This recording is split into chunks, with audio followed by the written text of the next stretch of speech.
one mic. All I need is one mic. It's just different. One mic with Big Mike. The overall tenor of what he's saying is very stupid. And they say his style is too urban for the radio. Maybe it's not racism. Maybe it's placism. Brother has to know his place, right, Bob? One mic with Big Mike. Things aren't always what they seem. A sports talk show, but no subject matter is off limit. Don't just tell me that the reason something's being done is because that's the way it's always been done. Because the first thing I'm going to say to you is slavery. And now, your host. I got the big homie here who needs no introduction. Big Mike. All I need is one mic. What up? Welcome into the Friday edition of the One Mic with Big Mike show. I, of course, am your host, Big Mike, here on a Friday, here in the ATL on Spreaker.com. I'm also live on that Spreaker app, so make sure you guys download that. Go to your app store and put that situation on your phone or your tablet or whatnot. You can also hear the show live on TuneIn, and, of course, One Mic with BigMike.com, my website, my fabulous website. Also, make sure you guys check out the live video stream that's going on right now on Facebook Live. My Facebook page is at the number one, MIC, WITHBIG, MIKE, One Mic with Big Mike. Also, make sure you guys are following me on Twitter and Instagram as well at the same handle, because all night tonight, as we've been doing for the last week, well, as I've been doing, me and Renee have been doing over the last week, our new bit, hashtag Put It on the Poll, where we ask certain questions throughout the night, certain poll questions, and get you guys to give us your feedback on what they are. And it's, by the way, the hashtag PUTITONTHEPOLL, not poll. Apparently, two of my homies, Renee and Rob, have stripper pole fetishes or something, because they have insisted that it must be pole, P-O-L-E, but it is in fact P-O-L-L. If you want to be a part of the show, there are other ways to do so as well. You can text the show at 404-902-8104. Shout out to, I think it was Brooklyn's Finest. Sent me a text, sent me a message on Instagram, on Facebook as well. So shout out to you, homie, for listening. He's down here where I'm at, close to where I'm at, over here in Conyers, or in Conyers area. You can also jump inside my live interactive chat room. It's quite simple. All you got to do is be listening via Spreaker or the Spreaker app, S-P-R-E-A-K-E-R, by the way, or on my website, onemicwithbigmike.com. You'll see a little thought bubble icon sitting on the streaming player.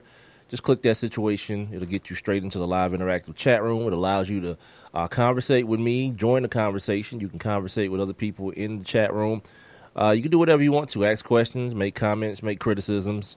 It's a full go.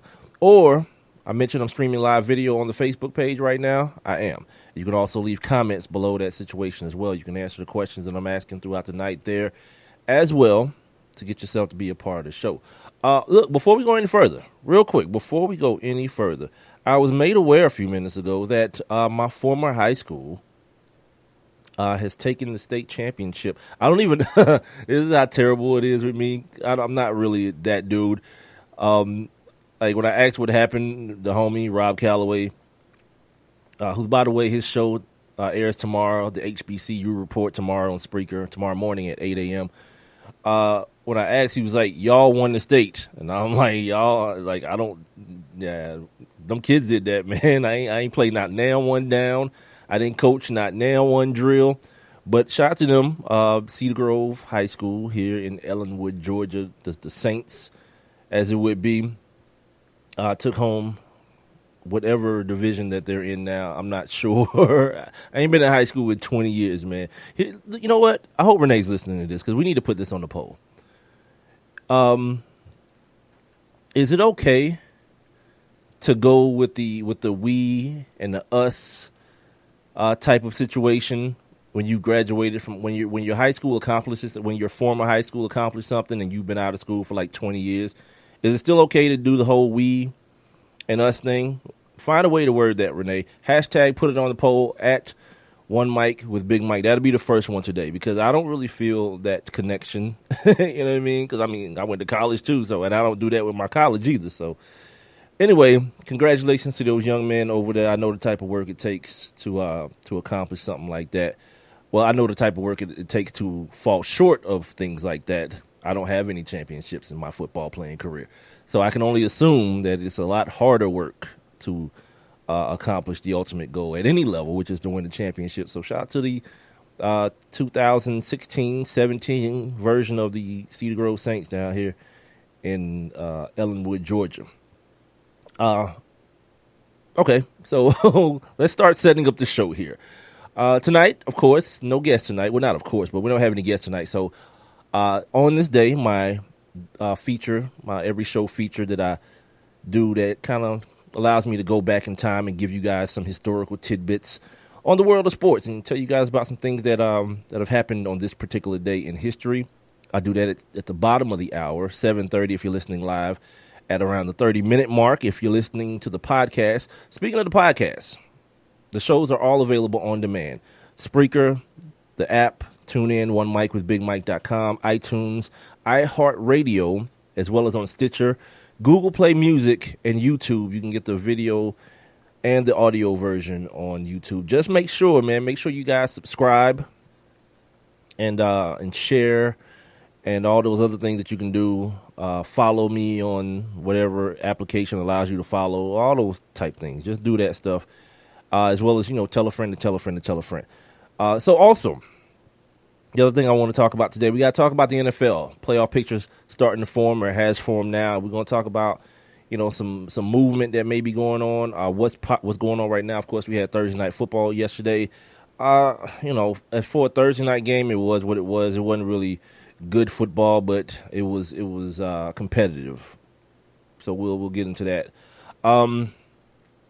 Where else do we got? Falcons take on the Rams this weekend.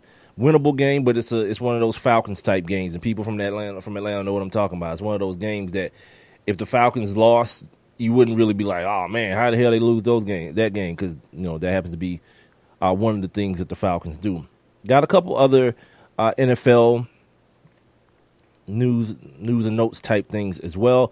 I want to talk about the Heisman Trophy situation tomorrow. I'm not making no predictions, and I feel like, well, I guess I will. I feel like Lamar Jackson is like far and away the winner based on what everyone's saying. But I want to talk about like the invitees, the people who are going to be there, and why the hell are you even there? But we'll get to that here in just a second.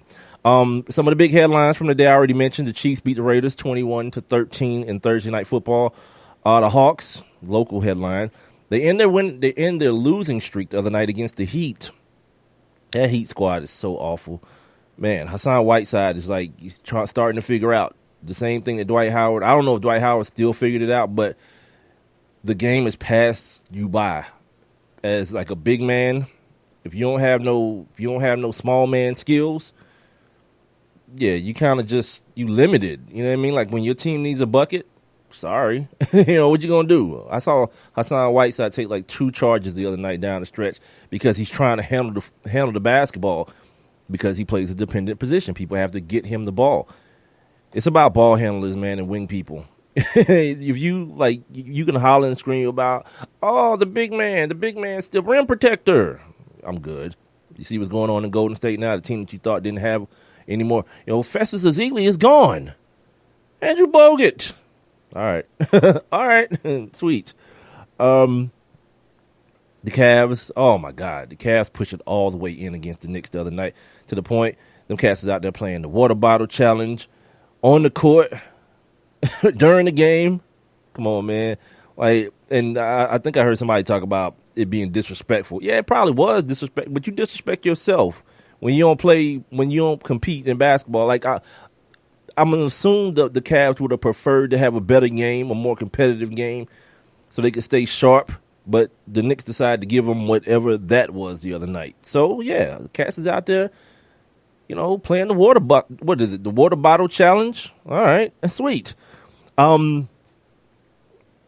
correction to a story that, I don't know if I reported it. I guess I did report it, that Lane Kiffin was on his way to Houston.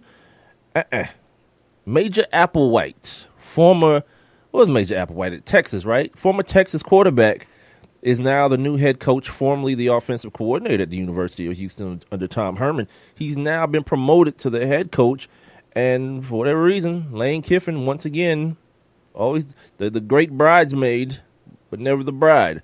There's a situation going on in South Florida. Charlie Strong, I think they said he's in the building down there. You know, he's got those Florida roots, being a big-time recruiter and defensive coordinator at the University of Florida. And then the only other school that I can think of off the top of my head is Temple, the school that Baylor's new coach came from. I don't know about it. I mean, or, you know, he could jump ship and head on over to his boy, hang out with his boy, Coach O at LSU. But even if that happens, we talking about another year that Lane Kiffin has to wait on the head coaching job. I still don't understand. I'm gonna read you guys some comments here that the folks over at Houston made as it pertains to the Major Applewhite hiring. This is the One Mic with Big Mike show. I'm right here on Spreaker.com. I'm also on the Spreaker app. Tune in and OneMicWithBigMike.com. I forgot to, oh, God. I think it's Rat Pack Radio. I think you can hear the show. I'm almost certain you can hear the show on Rat Pack Radio as well. This is what I was trying to remember on Wednesday. I forgot that I even communicated with them over there. But apparently they're broadcasting the show as well. So it's ratpackradio.com. Let me hold off on that. I'll tell you guys or tweet it out or something at another date when I have a full grasp of where to send you. I don't want to send you on no damn. Yeah, Rat Pack Radio. Is it ratpackradio.com, Renee? So the people can know, because I didn't even check it out. They retweeted something today, and I was like, all right, sweet. Now I remember. I really didn't. I saw it, and I was like, that kind of rings a bell. So anyway, what did I say I was going to do? Oh, read you guys this thing from the good old folks over at Houston, what they had to say about, I guess it was supposed to be about the hiring of Major Applewhite, but it was kind of like, it felt like it was some ish talking about Lane Kiffin. And now all of a sudden, oh, here it is. Okay. Sorry. Here it is. All right. So the athletic director, his name is Hunter Yurachek. That's a name for you. He says, quote, when we set out on our search for the new leader of our football program, we wanted a coach with great integrity. So what are you saying about the other candidate? We had our sights set on a focused competitor. Wow. Like, if I hear that, you know, and I didn't get the job,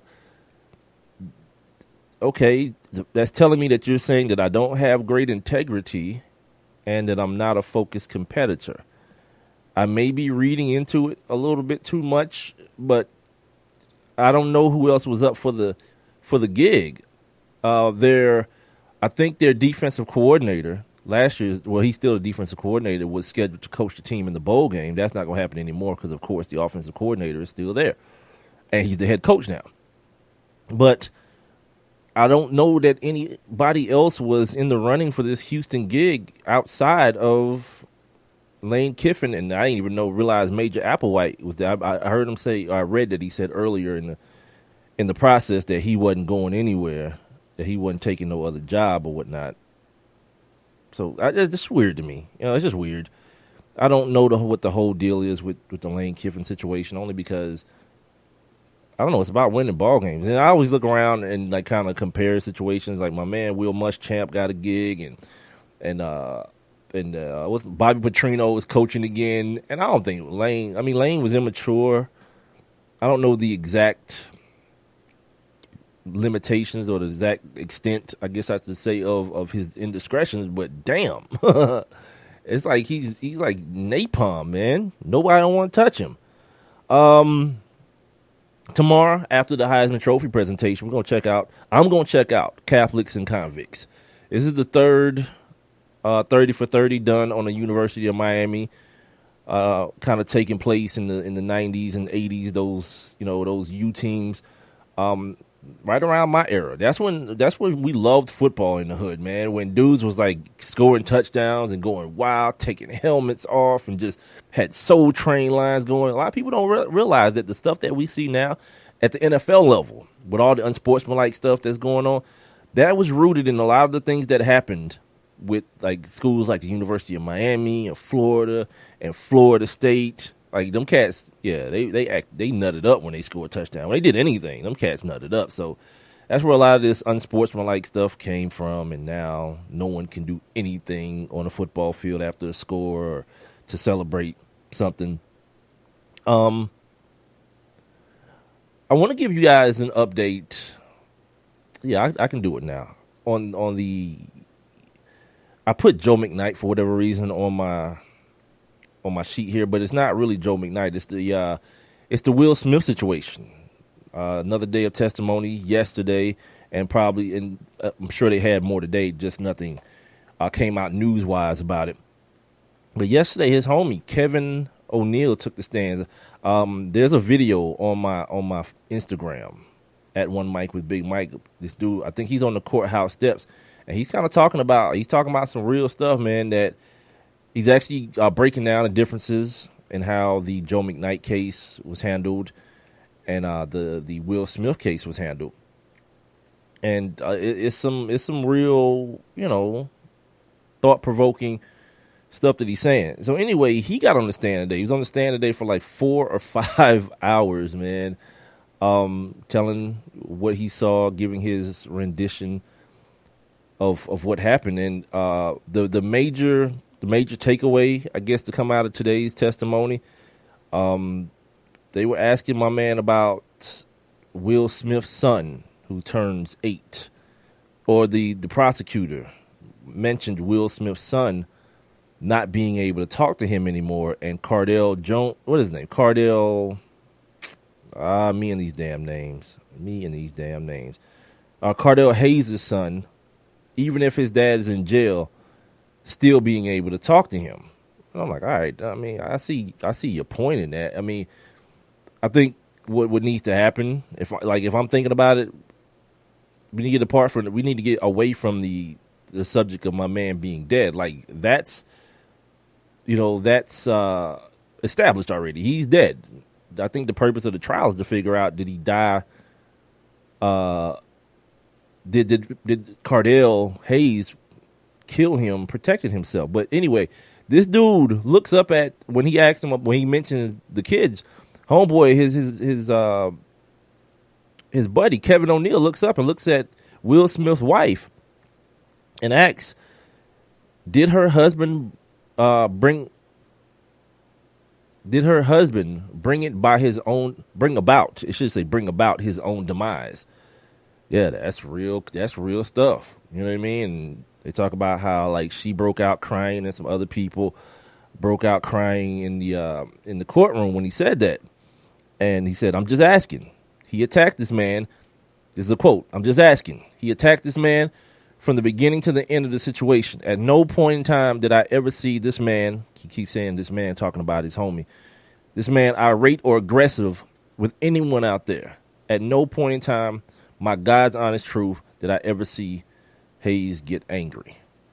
Yeah, this is going to be a real sticky situation. I think they're going to give this kid an L.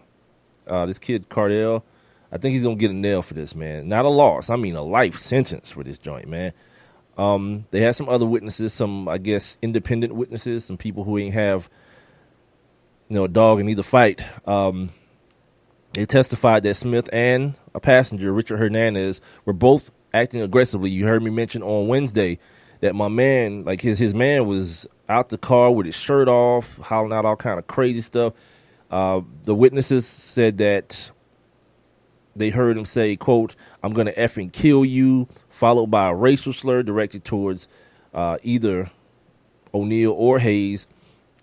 It's a real sticky thing because it feels like the more information that comes out, like a lot more was happening than we were initially led to believe. Like we were made to believe like this was some type of hit almost. And really, it's just one of those things that it got ugly way faster than it probably should have. You got dudes, egos involved, cars, possessions, things that people hold at such a high regard that at some point it's worth your life to defend them. You know what I'm saying? And here's the one thing I want to say to y'all. And I don't know if I said this the other day, but I'm going to say it again if I already said it. You never, ever, ever know what somebody's reaction is going to be to your action. think about what we talking about here. My man Will Smith bumps Homeboy's car. Homeboy, it looks like he's about to do the responsible thing, right? About to pull over, get some insurance information. Because, I mean, if you look in the rearview mirror, you see a nice car. I think it was a Benz or whatever. You got a nice car. He got a nice car. You figure these things are insured. All right, let's just be adults about the situation. Then my man screeches off. Will Smith, jets off. So Homeboy goes after him. He goes after him. He ends up, I guess Will Smith ends up contacting the car in front of him. Then Homeboy hits Will Smith's car. Now it's on. And now what looks like it's going to be an argument or at the most a fight ends up with somebody with 8 bullet holes in him. And his wifey got hit. You see what I'm saying? All because guess what? Also is happening. We found out later on Will Smith was legally drunk. So you can make the assumption that Will Smith was trying to get away from catching a damn DUI charge. Can't you? He's this pillar of the community, this person that apparently after he's dead, you figure out people look up to him and all these things. Yeah, you don't want to catch no DUI beef. That's a bad look. So let me just try to, skirt off real quick. Nah. Nah, man.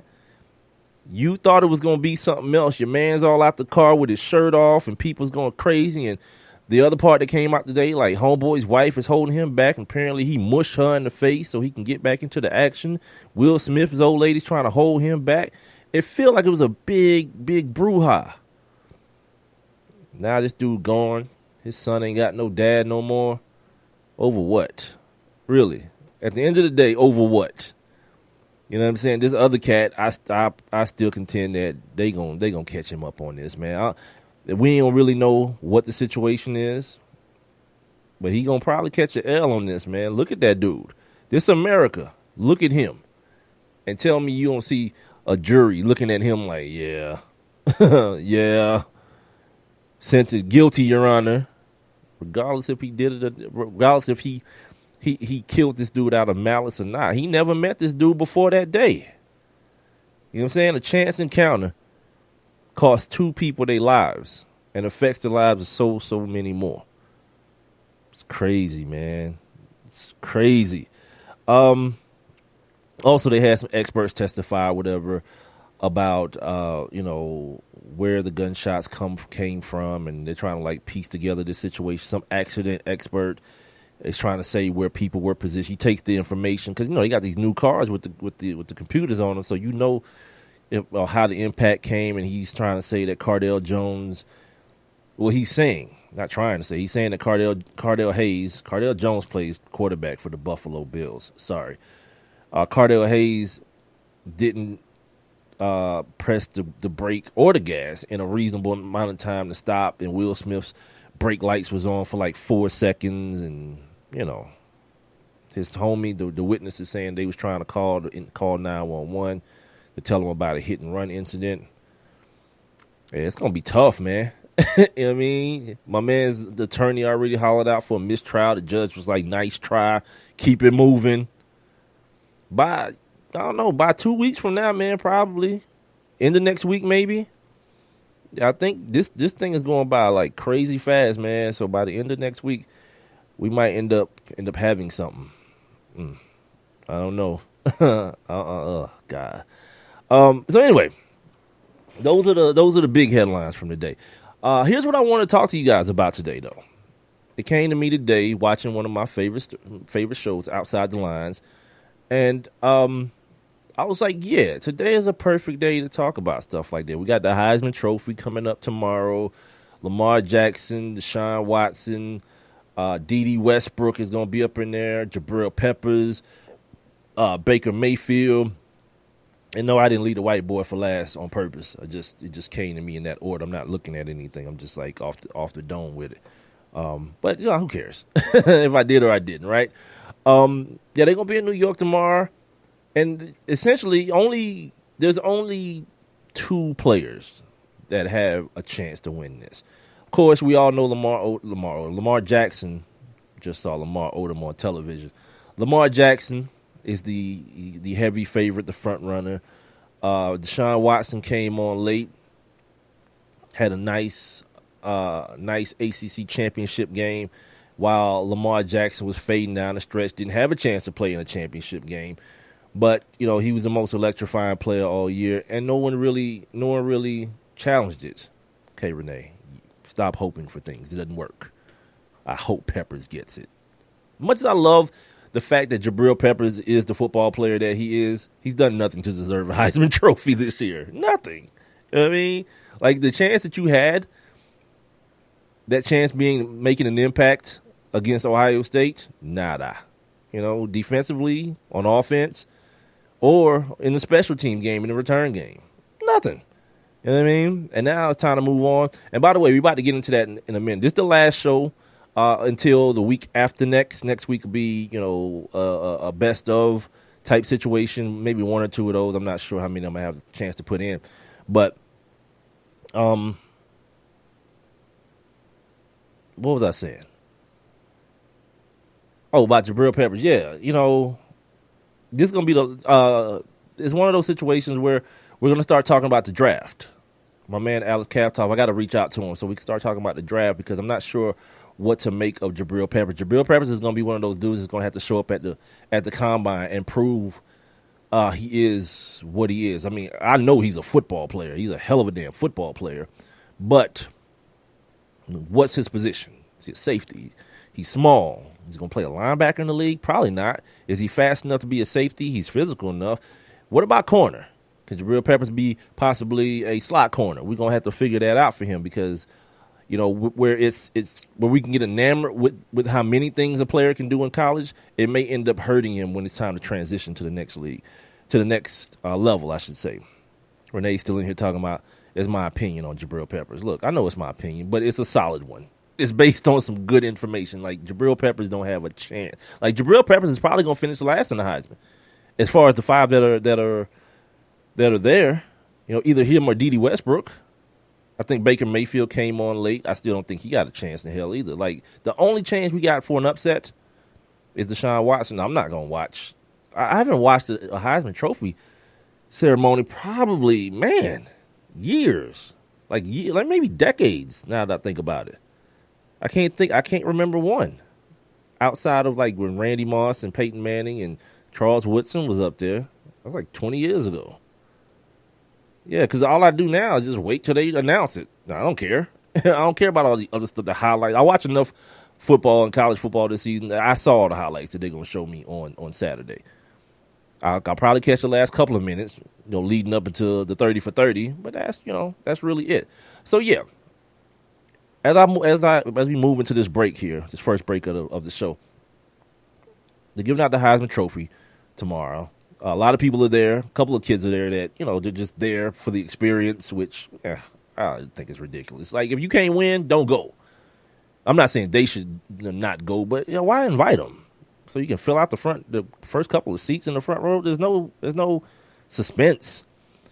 But anyway, they kind of piggyback. It kind of leads into the concept of the participation trophy, kids getting participation trophies, and it's one of those things. It's kind of polarizing. Last year, James Harrison, he posted an Instagram with his kids' participation trophies, and he was like, I'm not gonna say, he was like, I'll read you the post.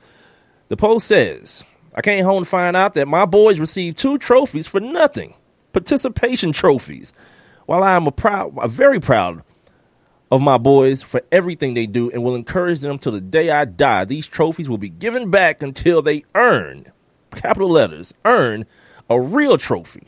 I'm sorry, I'm not sorry for believing that everything in life should be earned, and I'm not about to raise 2 boys to be men by making them believe that they are entitled to something just because they tried their best. Because sometimes your best is not good enough, and that should drive you to want to do better. Not cry and whine until someone gives you something, to shut up and keep you happy. Hashtag Harrison Family Values. My N-word. I love that dude, man. That dude. Check out James Harrison's Instagram, too. Like, if you want to feel, like, terrible about yourself and your physical shape, check out his Instagram. That dude is a maniac in the weight room. So I'll come back. We'll do On This Day, and I'll continue with this conversation, man, about the participation trophies. We'll put it on the poll. We'll put something on the poll about this as well. Maybe a couple of things. It is the One Mic with Big Mike show. I'm here, Spreaker.com, the app, tune in, and OneMicWithBigMike.com. Don't forget, you guys can join the show via the text line at 404-902-8104. You can also jump inside my live interactive chat room. You have to be listening via Spreaker, the app, or my website, and click on that little thought bubble icon. It'll get you right inside the live interactive chat room. You can also leave comments below the live streaming video here on Facebook. My Facebook page is One Mic with Big Mike. I shall return.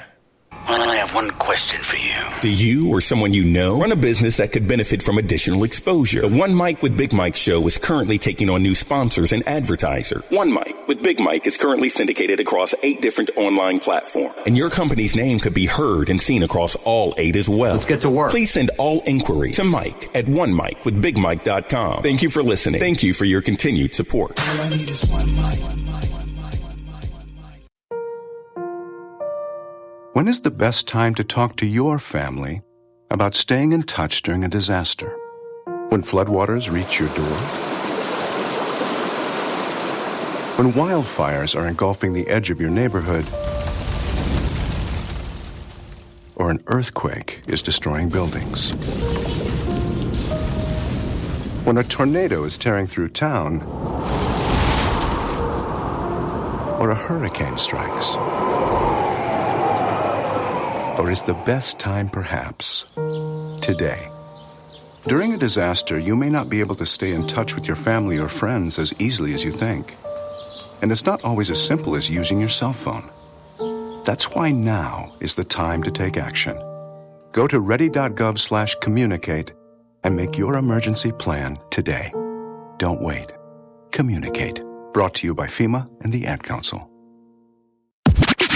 And now, back to One Mic. What are we waiting for? Let's get to it. With Big Mike.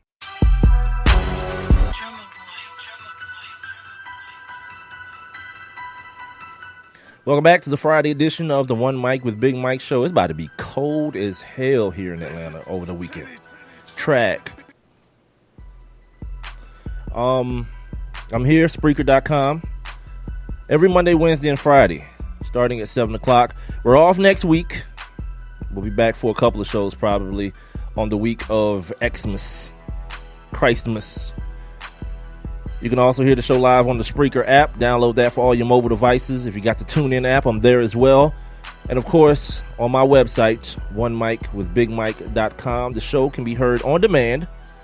If you don't get a chance to stick around for the entire show, or if you're just now tuning in, you can catch up on what you missed either on this show or any other episode that I've ever done by going to all 4 of the outlets that I've already mentioned, as well as on iTunes, iHeartRadio, Stitcher, Google Play Music, and of course YouTube, where you can catch the audio and the video. The video of the live stream that's going on right now on Facebook, which is my Facebook page, which is One Mic with Big Mike, the number 1 MICWITHBIGMIKE. Use that handle as well for the Twitter and the Instagram. You can also text the show at 404-902-8104 or leave your comments below the live streaming video that I've already mentioned on the old Facebook. So I mentioned before we went to break that I was going to come back, do On This Day real quick, and then jump into this conversation about these damn participation trophies. This is a conversation that I've had in some form, some way, shape, or form for years now, man. And it's kind of hilarious to get people's reaction on the concept of the old participation in English trophy. So before we jump, head first into that, let's do this. Now, let's take a look back. On this day. All right. Final episode, or the final edition of On This Day for the weekend, or for the week before the weekend. And here it goes. On this day in 1926, the USGA, the U.S. Golf Association, legalizes steel shafts for golf clubs. I guess before that they were using the wooden ones, like on Bagger Vance. The story of the magical slave. On this day in 1931, Major League Baseball cut squads from 25 to 23 players. The National League continues to prohibit numbers on uniforms. They just put your name on a joint, I guess, or maybe nothing. He just was out there playing the third baseman with the catch. No name. On this day in 1949, I had popcorn earlier. The NFL merges the Cleveland Browns, San Francisco 49ers, and Baltimore Colts from the AAFC. All right. On this day in 1978, the first game of the Women's Pro Basketball League, the WBL, occurred. It was the Chicago Hustle versus the Milwaukee Does. Yeah. On this day in 1984, Eric Dickerson, he's been in the news a lot lately, of those Los Angeles Rams, became only the second pro football player to run for more than 2,000 yards in the season, passing O.J. Simpson, who held the previous record at 2003. O.J. Simpson ran for 2,000 yards in 14 games, 12 or 14 games with a quarterback who couldn't throw to save his damn life. Like, outside of being a murderer, man, O.J. Simpson was like a awesome ass football player. Like, the murder stuff aside. Also on this day in 1985, Jerry Rice of the San Francisco 49ers began a streak of 100 plus consecutive games with receptions. I didn't check to see when that streak ended. On this day in 1991, Dan Marino of the Miami Dolphins reached the 20 touchdown mark for an NFL record at the time, 9th season. I think Peyton Manning has blown that out the water. Like, with the new passing stuff, I can only assume that Drew Brees has passed that record, and probably Tom Brady has passed that record as well. A lot of guys.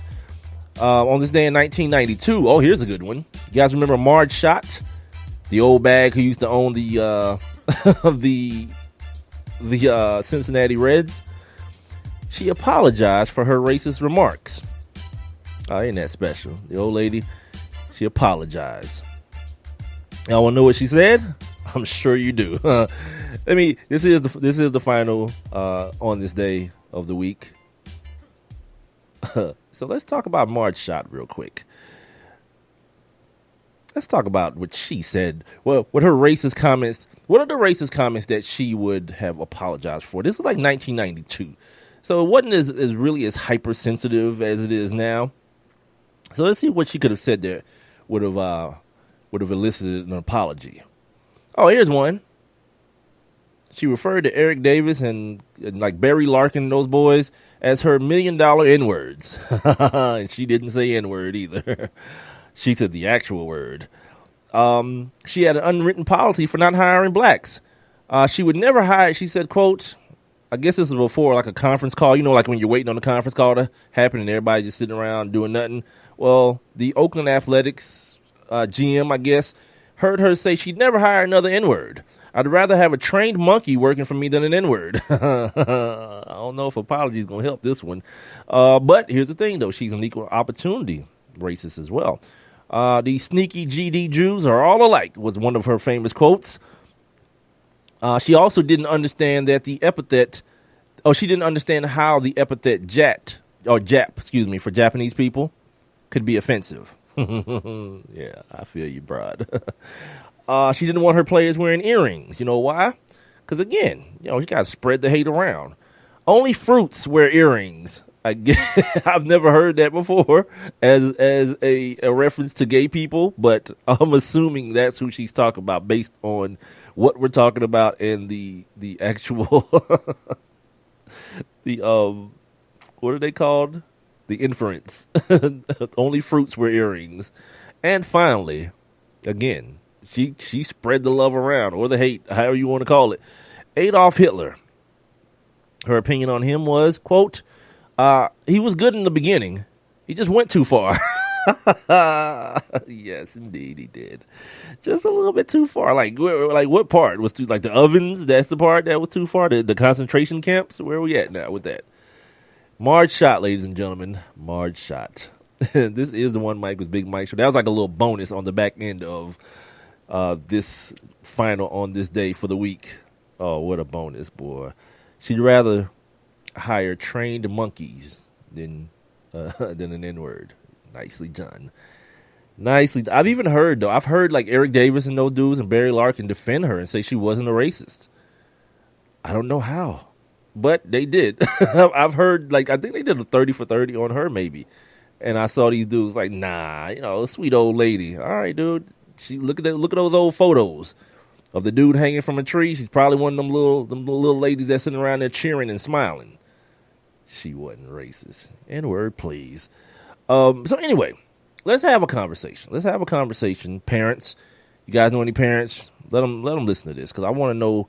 I want to get people's thoughts on this, because I know I have mine. I know I've got some pretty strong thoughts on this.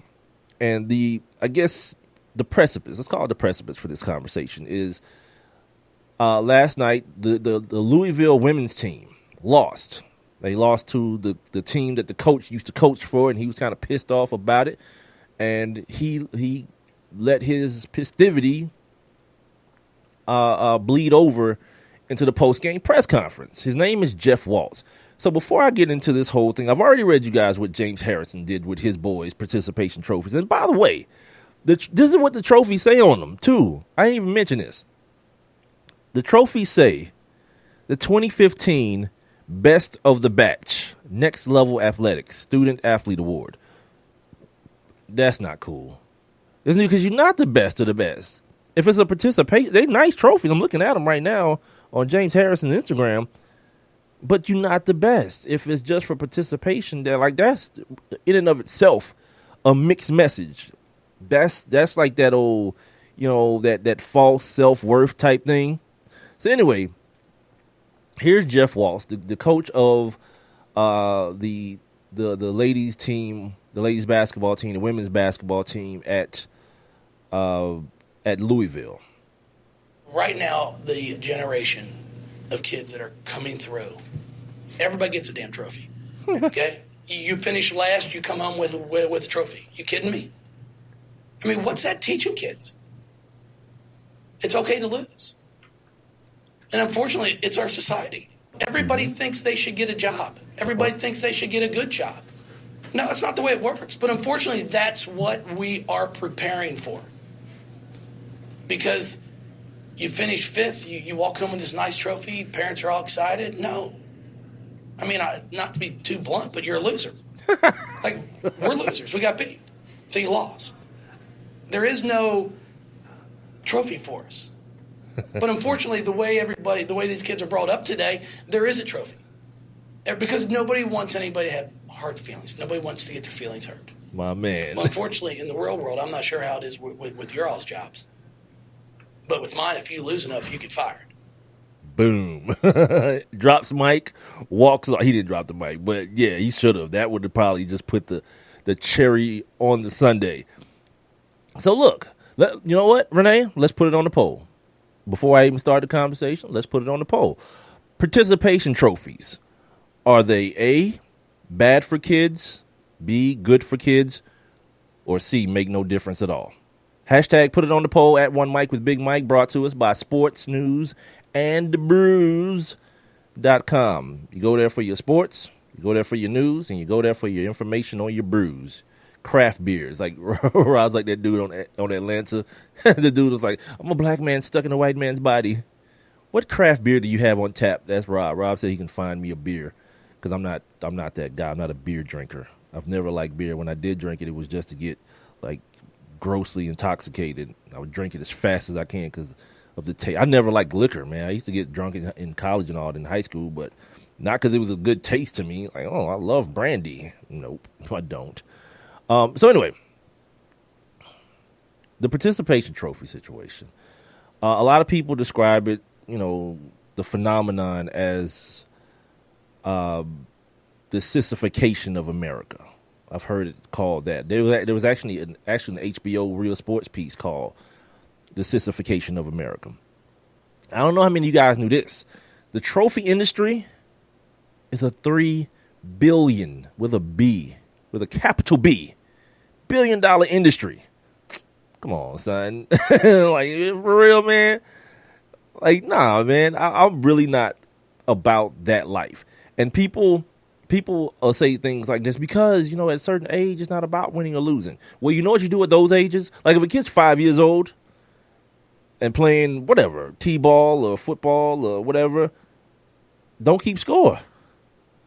Like if it's truly not about winning or losing, don't keep score then. Allow the kid to learn the game, figure out a way to keep it moving, and let it be what it is. You understand what I'm saying?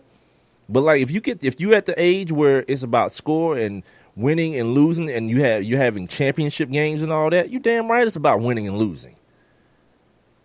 And what James Harrison said is so true in life, man. That sometimes, man, just trying your best isn't enough. I've seen studies on this, like Harvard studies, kids that go to these Ivy League schools, an Ivy League study done on Ivy League kids, that they don't understand the concept of getting a C or a B when they've done their best. Now, all the answers may not have been right, but I tried my very hardest to do this. So I deserve more than the grade that I actually earned. What? What part of the game is that? Let me tell you guys something else too that I found out today, because I did a little bit of, I actually did decent prep today for this. That America, this country that people love to holler out, greatest country in the world. Yeah, but you're 14th in education.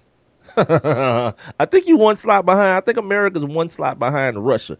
If you give me like 2 seconds here, man, I can go to my notes, because I made sure I saved that, because I was like, wait, what? I'm thinking like at least top 10, right? America, at least top 10 education.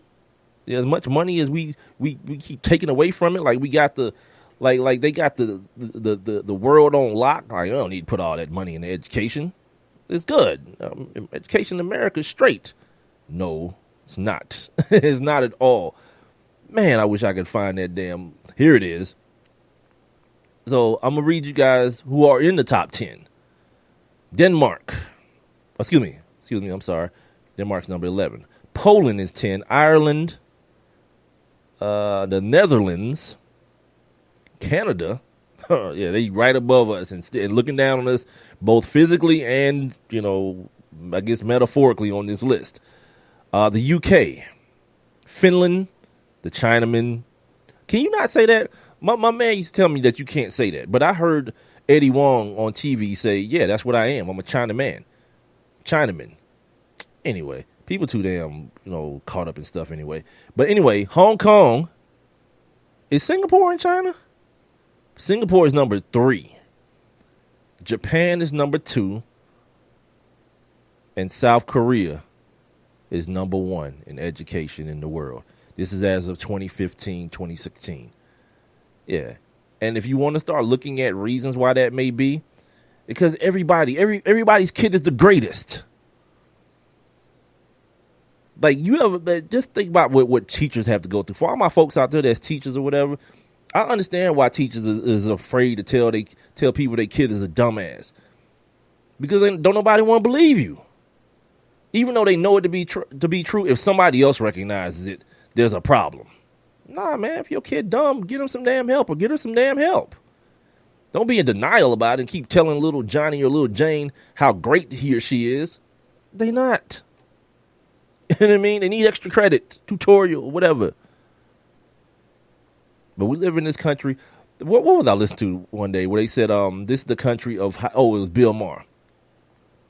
The country of high self-esteem for no damn reason. Like, you ain't accomplished nothing.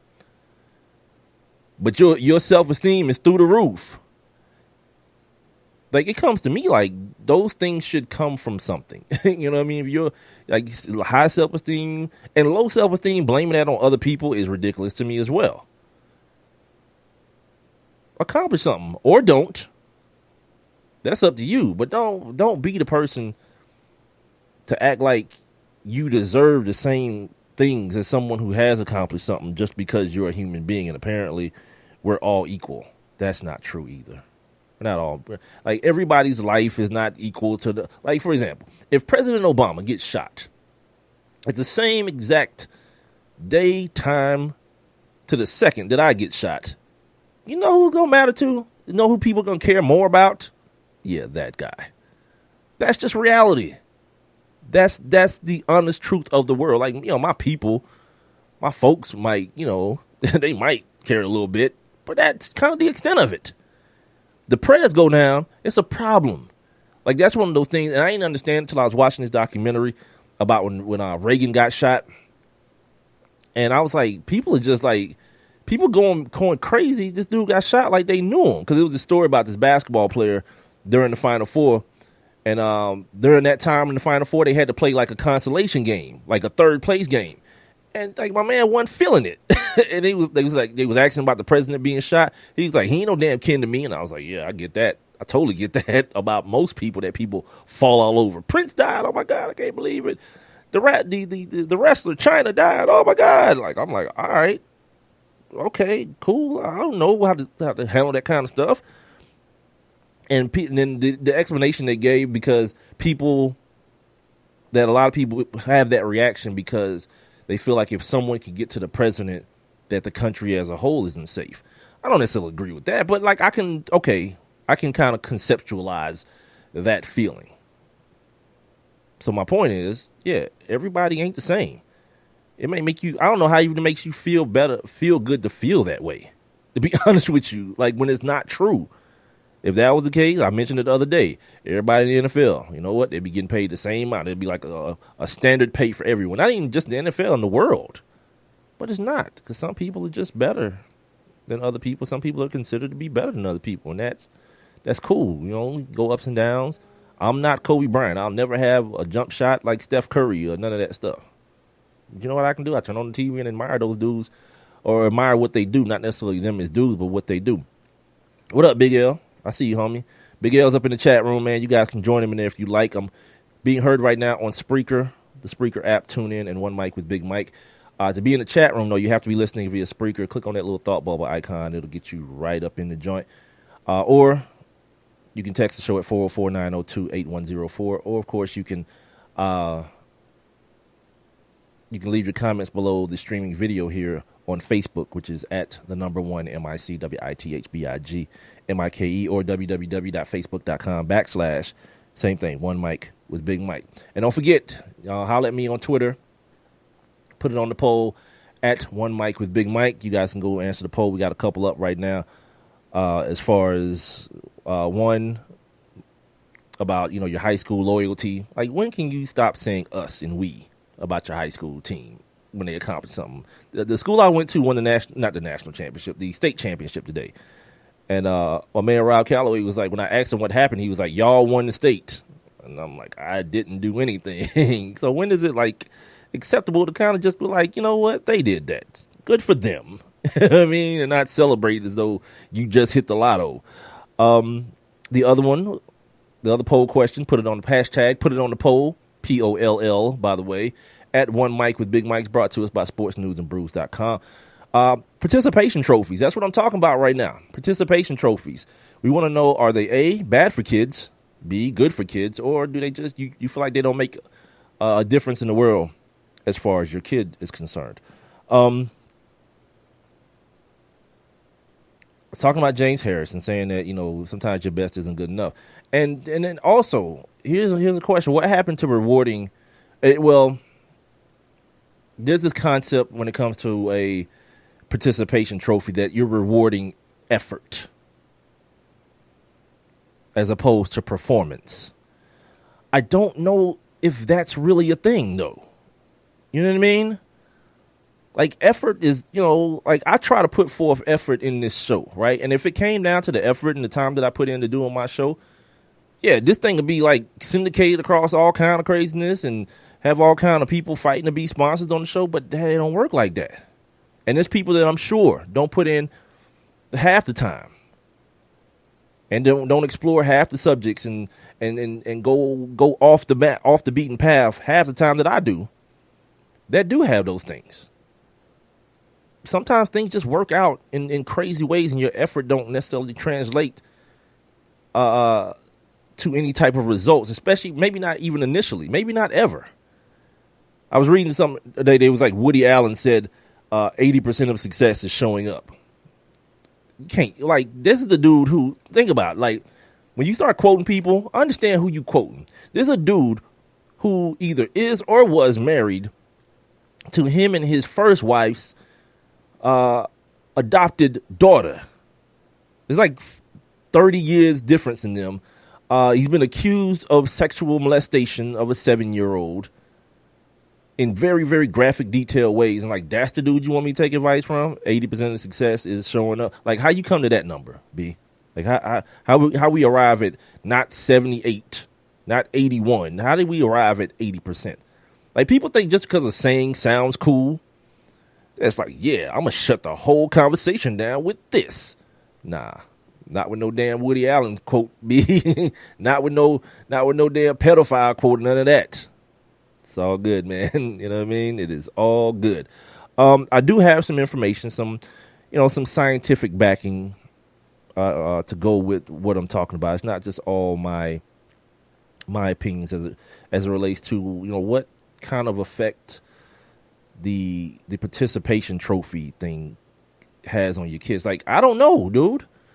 Like, I don't know that when I'm 40. I'll be 40 in, 3 months? Something like that. March is my birthday. So, like, in 3 months, I'll be 40.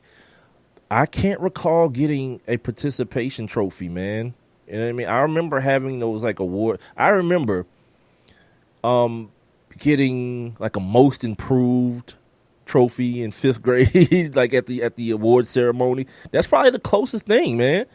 But even that, the title of the award, it denotes that you had to put forth some effort to improve. You just didn't get it because you went to school. Like, that's the worst thing that I've seen. Like, kids, like, you give like a 3rd grader a perfect attendance award. What? Like, had the 8-year-old had it his way, chances are he wouldn't have come to school every day. You know what I mean? Like, there's an adult that either drove the bus to get him there, her there, or a parent that dropped a black ass off. Like, you get perfect attendance. Little Mike, what? He ain't do nothing. He ain't do a damn thing but show up. But it is what it was, man. It is what it is, I guess. There was something that I wanted to read you guys from this. Okay, there's a book called The Myth of the Spoiled Child by an American author, Alfie Kohn, calls the mindset underlying the anti-participation trophy movement BGUTI, or better get used to it principle. The better get used to it principle. It is the belief that kids need to experience failure so they can be ready for the harsh realities that await them in life. The thinking, such as it is that facing defeat at an early age, or learning the importance of beating others so they can taste failure instead of what? Oh, so they can taste failure instead of you, will prepare our children for the cruelty and competition of the dog-eat-dog adult world. Now, she's saying that shouldn't be a case. You shouldn't prepare your kid in that way, and maybe not. But it's not just about that. It's not just about, a dog-eat-dog world. Sometimes things like that fuel a person. You find out what kind of person you're raising, what kind of small person that you're raising. If there's something out there, like for example, before I take this break here, the reason I started playing football was a very simple one. I didn't play organized football as a small kid. My mom wasn't going to pay for me to play no football. The same thing I was doing in the neighborhood anyway. That was her and my dad's excuse for not coming out the pocket for me to play park ball. So I didn't start playing until I got to high school. And the reason that it was so important to me, I was motivated by something somebody else had that I didn't have. I walked in there. I saw these dudes walking around with these girls on their arm, like 2 girls, one on each arm. And I was like, whatever that dude is doing, I'm going to do. And I found out that most of those dudes were football players. I'm going to play football.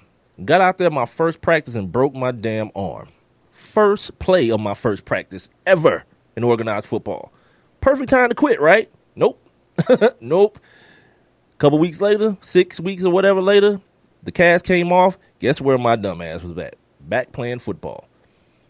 Didn't know what I was doing. Ended up, developing a thirst for it, the challenge of it. It being something that I hadn't experienced that I didn't know. Ended up getting me a scholarship to college. You know what I mean? But the failure is the thing that kind of separates you sometimes, separates people. I've seen people try to play football and break down crying because it was a lot more work than they thought it would be and then quitting. it's kind of a line of demarcation. You fail, what are you going to do? What is the story from that point on in your life? Are you going to continue to try to do this thing, or are you going to quit? And I'm not saying quitting like it's a bad thing. Sometimes you quit and you move to something else that you may be better at, that you may have a more of a thirst for. Like, I think sometimes we hear the word quit and we're like, oh, man, quitter, loser, lame. Nah, sometimes you quit something and you move on to something else. But if you're perfect at everything and people allow you to believe that you're perfect at everything, yeah, that's a false sense of self, man. And those are the things that bite you in the ass when you become an adult. And it's just biting a lot of these kids in this country in the ass as adults. Let's take a break. I want to come back and continue this conversation. I'm right here on Spreaker.com, on the Spreaker app. Tune in, and, of course, One Mic with BigMike.com. Make sure you guys text the show at 404-902-8104. And hit me up on Twitter, man, at One Mic with Big Mike, where you guys can hashtag, put it on the poll. You can answer our poll questions as well. Also, don't forget the Facebook live stream is going on right now on Facebook, One Mic with Big Mike, on the old Facebook. I'll be back.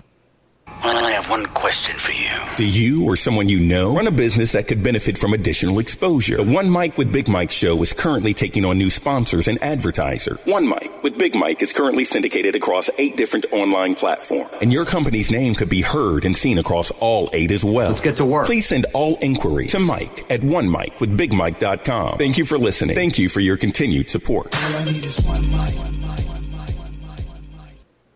Dave, what are you doing? Just sending a gift to Dave 2037. Who? Me in the future. I save a little money from every paycheck as a gift to Dave 2037, so he can spend it on things like anti-gravity boots or a hologram Doberman, something cool like that. I think Dave 2037 deserves it. He worked hard. What are you getting Steve 2037? I guess I was thinking Steve 2037 would just fend for himself. Well, all right, but don't expect to be borrowing my anti-gravity boots. You want to have money in your future? You got to start saving now. Putting some money from every paycheck into a savings account or contributing to your 401k can make a big difference later. Put away a few bucks, feel like $1 million. For free ideas and easy ways to save, go to feedthepig.org. That's feedthepig.org. Hey, let's just hope Steve 2037 doesn't get his hands on a cold time machine, because he is going to come back here and knock some sense into you. This message brought to you by the American Institute of Certified Public Accountants and the Ad Council. One mic. All I need is one mic. What's the name of the show? One Mic with Big Mike. You know, ain't nobody getting hurt, ain't nobody, there's no crime being committed. And they say his style is too urban for the radio. This is real life stuff that's happened to me. Well, you know what? You, and you. One Mic with Big Mike. I like to be able to do what I want to do. A sports talk show, but no subject matter is off limits. Meek Mill's concert is not called the Hell Yeah I Bang Khloe Kardashian concert. And now, your host. Put your hands together for the one, the only Big Mike. All I need is one mic. And it's Friday, the last hour of the last show of the week. The last show for a week. The last live show, I should say, for the week of next week. And then we'll come back. We'll do a couple more before the beginning of the year and whatnot. And then we'll kick it off strong in 2017. Man, where the hell did 2016 go, though? Anyway, if you're just tuning in, this is the One Mic with Big Mike show. Hour number 2 here on Spreaker.com as well as the Spreaker app. I'm also on TuneIn and, of course, the One Mic with BigMike.com website. I mentioned this is the second hour of the show, and if you missed any of the first hour, feel free to hear the show on demand. You can go back in time, basically, on all the outlets I've already mentioned, as well as on iTunes, iHeartRadio, Stitcher, Google Play Music, and YouTube, where you can catch the audio and the video. The video coming from the live stream that's going on right now at www.facebook.com/One Mic with Big Mike. Use that same handle to follow me on Twitter and Instagram as well. If you'd like to get in contact with me via the text, hit me at 404-902-8104. And I got to keep reminding you guys that the text line, it doesn't close. It's always open. You guys want to hit me up on the text line, you can do so. If you wake up in the middle of the night, you're like, you know what? That dude is an idiot. Let me tell him about it. Feel free, man. Holla at your boy, 404-902-8104. You can also jump inside the live interactive chat room on Spreaker. the Spreaker app, and of course the website. You'll see a little thought bubble icon sitting on the streaming player. Just boom, click on that. A couple steps later, you're right in the building. And you can leave comments below the live streaming video on Facebook, like I mentioned earlier. So the conversation du jour right now is participation trophies. The coach for the women's team at the University of Louisville kind of sparked it all off. If you guys remember last year, James Harrison had white folks in they feeling like, what is he doing to his kids? What is he doing for his kids? And here's another. Renee, put this on the poll. Put it on hashtag. Put it on the poll at One Mic with Big Mike. Because here's something that I wondered too. Is there an element? Is there a racial element? Excuse me, to how people feel about participation trophies?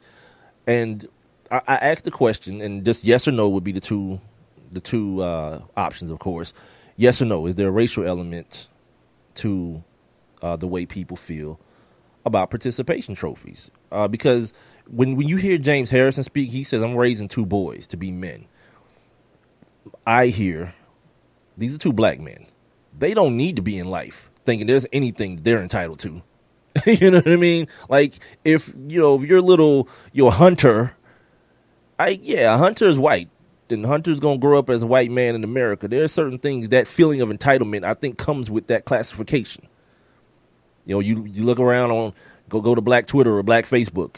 It's been called a white privilege here lately. That's like the new buzzword. And it's a real thing. You know what I mean? It's real talk that, where white people can't understand. Like, how is this happening when things happen bad? The election, for example. White people can't figure out is this really my America? I heard that. Is this really my America? You damn right, and it has been for the last how many ever 100 years. Same place, same crap. Now that's when they notice it. It's like how Jamie Foxx became this great talent after white people figured out he existed. Like, we knew Jamie Foxx was around, like in Living Color, you know what I mean? The Foxhole. We knew all about that stuff like way before freaking Ray. But the white people was like, oh my God, this guy's like an overnight sensation. Where did he come from? Same deal. You know what I mean? There's certain levels of entitlement, like I mentioned, that come with being a white kid. So I want to know. Hashtag put it on the poll. At One Mic with Big Mike. Is there a certain racial, do you think, probably phrase it that way, do you think there's a racial element in the way people feel about participation trophies for kids? Like, if you're an adult, I probably don't even need to have to say for kids. If you're an adult still like lauding over participation trophies, do something terrible to yourself immediately. The worst thing you can think of to yourself, do it immediately. So on this article I was reading, I don't know who said this. One of these proposed doctors said this: the impact of the different types of positive reinforcement, that's what this is kind of categorized as by some people. Positive reinforcement was remarkable. When the kids were asked to take another test, or I guess some kids who took a test, they were asked to take another test and given the choice between an easier version that they would surely do well on, or one that was more difficult but presented an opportunity to learn, 67% of kids praised for their intelligence chose the easier test, while 92% of those praised for their effort chose the more difficult one. I'm not sure what that statement is trying to prove, because all that sounds to me is like you've pumped up a dumb kid and set him up for failure. You know what I mean? It's like you've praised this kid for their intelligence. Like, you're so smart. Or, sorry, you praise this kid for their effort. Oh, man, you tried so hard. Too bad. You tried so hard. All right, now here's 2 tests. Do you want the easy one or the one that's going to make you try hard? Give me that try hard test. No. Because apparently the smarter kid did what most of us would have done. Take the path of least resistance. Like, what's going to get me to $1 million quicker? Toiling away at McDonald's like Calvin? Or thinking of a app, Uber, Facebook, Instagram. That's going to get me there. You understand what I'm saying? That's the difference. Like, it ain't really about, like, I'm a firm believer, man. Like, if you got two choices to work harder or work smarter, choose smarter. Because you'll end up breaking your back for $7.50 an hour. You know?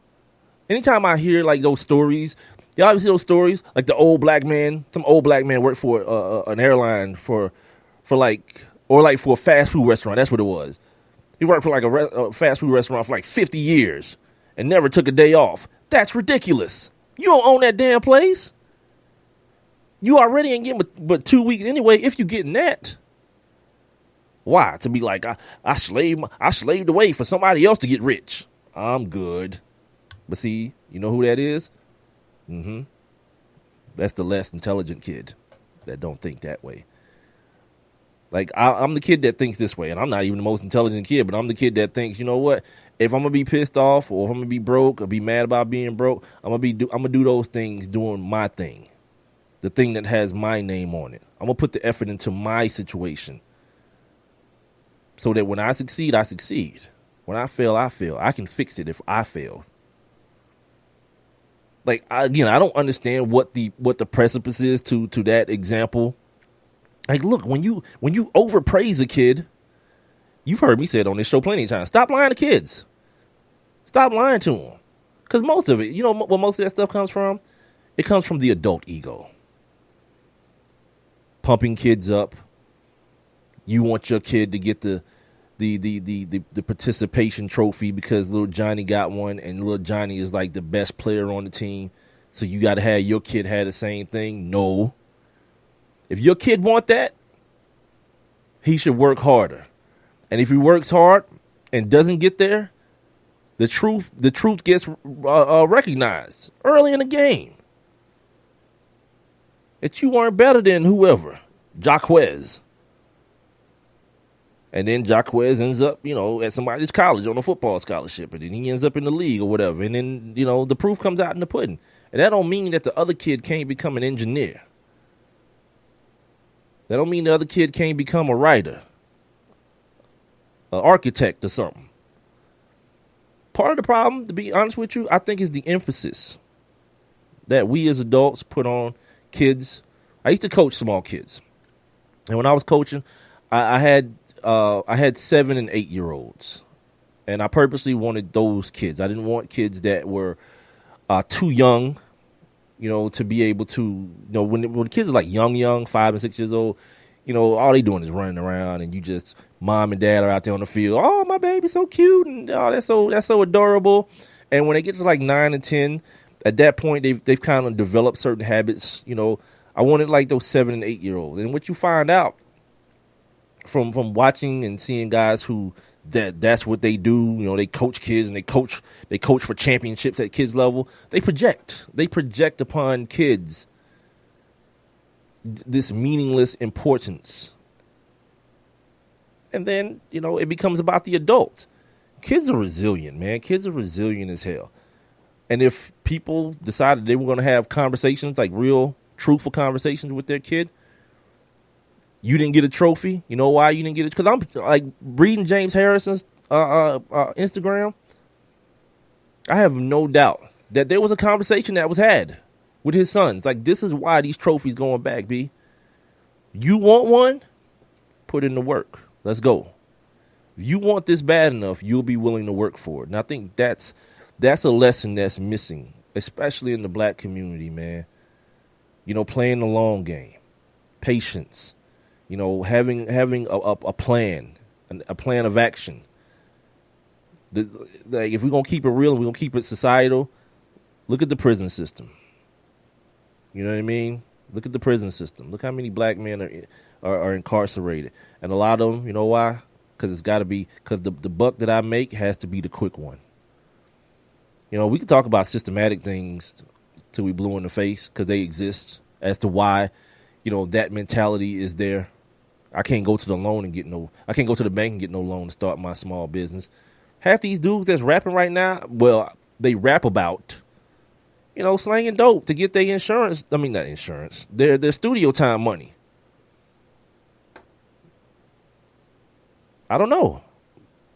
But the point that's there to be made is that when a lot of times you figure out, you look far enough back in the past, and I'm sure this is not a 100% type thing. Nothing really is, right? Nothing's an absolute per se.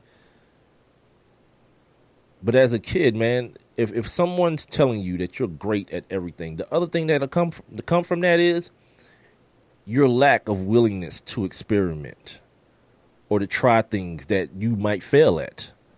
Because now you have a sense of a feeling of perfection, an air of perfection around you. Everybody's telling you that was the best. That was awesome. So one day when reality sets in, it was like, oh man, if I try to do that and I fail at it, I won't be awesome anymore. And you've attached your whole identity to that thing. So no, man. Like if I'm going to answer my own poll question, no. There's no need for participation trophies. You know, either they exist or either trophies themselves are things. Because like Renee's in the chat room right now. Renee says that she never cared about awards and trophies. I got a lot, never kept any of them. I'm just saying, well, I'm kind of split on that. Like my mom has a lot of that stuff at their house in Florida. I don't. Like even like pictures. Somebody today, my idiot homeboy Rob Calloway, who's the host of the HBCU Report tomorrow morning on Spreaker at 8 a.m. After he told me that my high school won the championship today, and another dude that was in the thread was like, "Oh, I didn't know you went to that school." And I was like, "Yeah." And then this idiot said, "Yeah, he was on the front page of the local paper a couple times too." And I didn't even remember showing Rob those, for one, but two. The other dude named Jason was like, he's like, "Yo, you should post those pictures." And I was like, I don't even know where they at. Like, I know what they're in. It's a shoebox somewhere, maybe in the attic or somewhere. Or maybe my old lady loves pictures and all those things. Maybe she got them somewhere. I don't know. And I hadn't even thought about them until the day when that idiot brought them up. So my point is, like, I got trophies and awards and things like that from football or whatnot, but I don't really know where they are because they don't mean anything today. They meant something at the time. And because they weren't participation trophies, you see what I'm saying? They was like, we went to the University of Arkansas and won a 7-on-7 tournament. That was big because there was a lot of other schools there. And we went up there and we showed up and we showed out. That was an accomplishment. You know what I mean? I got the defensive MVP my senior year. I was an all county player. Like things like that. They mean something because you put in work. You put in a lot of effort to get to those accomplishments. But had I put in the same amount of effort and somebody bested me, I don't want nothing for that. I don't want the first loser trophy. I don't want the second place situation. And for kids, I think the lack of motivation presents itself when you're continuously awarded for accomplishing nothing. You've done nothing. Did y'all see this thing? This kind of fits into this whole thing. This dude, Renee texted me yesterday, and she was like, the dude that the juror for, I can't think of the guy's name. The dude that got shot in the back by the policeman on tape in South Carolina, North Carolina, where it was, unbeknownst to me, and I wonder, do y'all know? Y'all probably know about it now. He's a black dude. I was like, this ain't gonna end well for him. So she's like, he's on The View. Whatever I was doing, I wasn't around the TV or whatever. And I don't watch The View anyway. But I saw the clip today on YouTube. I ain't even on Facebook. I ain't even listen to it. I just saw. I do that a lot most of the time. I never really hit the sound. I just watch what's happening, or if it has like subtitles, I'll read the subtitles. Yeah, he's a black dude. And I thought to myself, you know who that dude is? He's exactly who I'm talking about right now. You see what I'm saying? He's exactly what society is right now. I want to be famous for accomplishing nothing. This dude did something superiorly idiotic and stupid. And he ends up on national television and on everybody's Facebook feed. He got his 15 minutes. And if you ask me, that's all he was after. You the only black dude on a jury in a case where a white policeman murdered in cold freaking blood. Let's not forget all these folks that saying stand for the anthem. This dude was a serviceman. He's a vet. Feel me? Survived combat. If I'm assuming, I don't know if he was in combat. I didn't read all about the dude in his bio, but let's assume he survived combat. Came home to America. It's not like some World War I type stuff. Black dude goes over and fights the Viet Cong or whoever, Germans or whoever, comes home only to be gunned down or hung or lynched by a fellow quote unquote citizen. And as the only black man on this jury, he's the one that says, you know what, I had to keep an open mind and I couldn't find a way to convict. Shut your dumb ass up. Shut up. But think about what I'm talking about. People wanting accolades, or people wanting to be known, or have people lauding over them, either negatively or positively, for doing nothing. For doing absolutely nothing. Participation trophy kid. I'm sure he probably got a bunch of them. He's the type of dude, right? Plenty of participation trophy. You're the best. You can do anything. No, everybody can't do everything. It's just not, that's not realistic. People have limitations, and part of being an adult and part of growing up and part of not getting a participation trophy for every damn thing you try is understanding your participation trophies.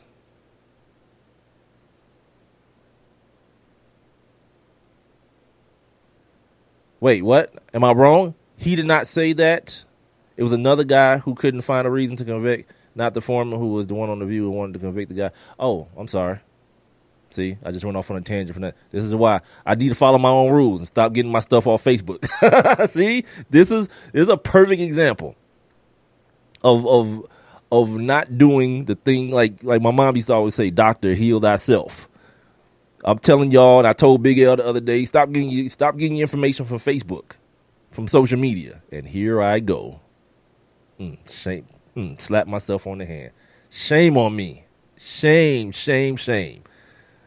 Oh my goodness, shame. But anyway, back to what I was saying about learning your limitations, understanding what your limitations are.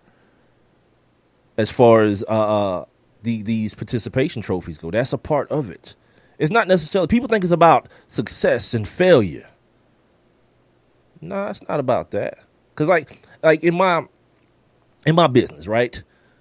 I produce audio, I produce commercials and DJ drops and things of that nature. But when I first started, people started talking like voiceovers and things of that nature, doing voice work. Everybody's voice isn't made equally. And the one thing that I struggled with initially was feeling like I was being pigeonholed. But in reality, it's not necessarily being pigeonholed. I have limitations on what I can do naturally. There are some people who have these booming, deep, baritone voices, bassy voices. I don't have that. I have to maneuver my way around it. I had a mentor, a guy named Mitch Henry, that kind of put everything in a perspective for me and said, Mike, a dude gets paid to sound like Kermit the Frog. So there are, you feel me? So there are, even with your limitations, you can find a level of success. So the people who feel like it's about winning and losing, you shouldn't just teach your kid it's about winning or losing. Well, first of all, if you're teaching your kid that, you're ridiculous. As a parent, you're ridiculous. Because there's plenty of gray area in between those things in life. Everything can't be boiled down to a baseball score or a basketball score or a football score. In life, you know what? Sometimes you take your ass to work Monday through Friday. You might lose at work Tuesday and Thursday. Wednesday might be a win. Monday and Friday might be a push. You know what I mean? That's reality. Like, if you want to teach your kids something, teach them that. But when you start telling your kid that, like, it will be the same thing to me as if, like, the same thing as teaching your kid that everything is great will be the same thing as teaching the kid that everything is wrong. Like people who want to tell their kids that everything is racist, everybody's against you. Let me tell you something, man. I just talked to a dude on Wednesday, Richard Lapchick. Like I'm still not a hopeful person, but I will say this, man. If the world had, if 50% of the people, how do I want to say this? If just 50% of the white people felt half of the way that Richard Lapchick felt about society, we'd be in a much better place. You know what I mean? Like I'm not saying that people should care to the extent that he does. Like he's a little bit like, I don't know if y'all heard the interview with Richard Lapchick. I'm gonna put it on the best of for next week. As a matter of fact, I won't be doing live shows next week, but I'll put him at the beginning of the best of, so you can hear this dude talk about cats ski masking him and beating him up and severing his liver or whatever and carving the N-word with scissors, man, into his flesh on his stomach. Yeah. So, you know, when telling the story, and I hope I do that here, because sometimes I get kind of frustrated with things, but like, you know, I got white people in my life that I care about, I confide in, that I like. You know what I mean? So I don't know if I ever give the impression that I feel like all white people are against black people. I don't feel that way. I feel like most of the white people in power. And if also, if you dudes and girls are listening or paying attention to this this cabinet, that their president Donald Trump is putting together, oh my God. Oh my God. Woo. Yeah. It's gonna be a bumpy ride for 4 years, man. You got people people heading up the environmental agencies that think global warming is a hoax. You got a chick that's heading up education that what does she think? Oh no, she's all about like the privatization of schools, and she wants to take away public schooling. Some other dude today, the dude that ran Carl's Jr. that headed up all those ads for like the half-naked women eating Hardee's burgers and all that, he's going to be on the cabinet. And then the crown jewel, the token of them all, what's your man's name? The surgeon? Ben Carson? Urban development, my man. I couldn't happen any other way, right? Oh, man, do we know any black guys? Who's the most urban guy we know? Somebody get on the phone and call Ben. He'll do it. He was robbed one time at a Popeyes. That's the only backstory you need for this administration to consider you urban. He was robbed at a Popeyes. It was one of the worst, most ridiculous stories I've ever heard anyone say. Remember, did y'all hear that? That dude said somebody tried to stick him up in the line at the Popeyes, and you already know how the line at Popeyes be bunking. Ain't nobody running up in there trying to stick up one dude. If you're going to do anything, you're trying to get the whole store. But Ben Carson, being the hero that he is, you don't want me, brother. You want the guy behind the counter. He's the one with the register. Like, doesn't that make him an accomplice? Like, if the dude knocked off the Popeyes, doesn't that now make you an accomplice for suggesting to this dude to go rob the cat that's making, $4.25 or whatever it was at the time, serving, people cholesterol problems and diabetes? But that dude is going to head up. He's going to head up the, what? I could have took Ben Carson. I couldn't take Ben Carson as the head of his family. You know what I mean? I can't even take that. Yeah, shoot, dude. Somebody need to show me some records on this dude, brain surgeon. Who brain he worked on that I know? I need references, cuz nothing puts me in a more uncomfortable situation than thinking about that dude with somebody's cap opened and him at the helm. Crazy as hell. Slow blinking ass Ben Carson? Did he do his own? He one of them dudes that try to line himself up and then his hairline end up like in the middle of his head. He tried to do his own brain surgery. That's why he can't blink at the regular pace of other people. You gotta blink all slow, like he about to fall asleep at any moment. Crazy, man. This country's about to be screwed, and good for it. Yeah, you get what you pay for, I guess, right? Anyway, let's take a break. I got to come back. I got to talk about some NFL stuff, some NBA stuff, and then shut it down for a week here on the One Mic with Big Mike show. Appreciate you guys hanging out here on a Friday. I know it's probably like date night or Netflix and chill night, especially around these parts, because it's about to get cold as hell. They're talking about a cold front coming through this joint. I'm being heard right now on Spreaker.com, also on the Spreaker app. Tune in, onemicwithbigmike.com. I'm also heard on demand on all four of those outlets, as well as on iTunes, iHeartRadio, Stitcher, Google Play Music, YouTube, and Rat Pack Radio. Make sure y'all Google Rat Pack Radio. You should be able to hear the One Mic with Big Mike show there as well. Also, I'm streaming live video on Facebook Live. Check out the Facebook page and make sure you like that joint as well. Facebook.com/One Mic with Big Mike. The text line is open 24 hours, 7 days a week at 404-902-8104. Also, make sure you check out the Twitter feed at One Mic with Big Mike and answer my hashtag, put it on the poll questions at One Mic with Big Mike, brought to us by sportsnewsandbrews.com. Give me about 90 seconds and I will be back.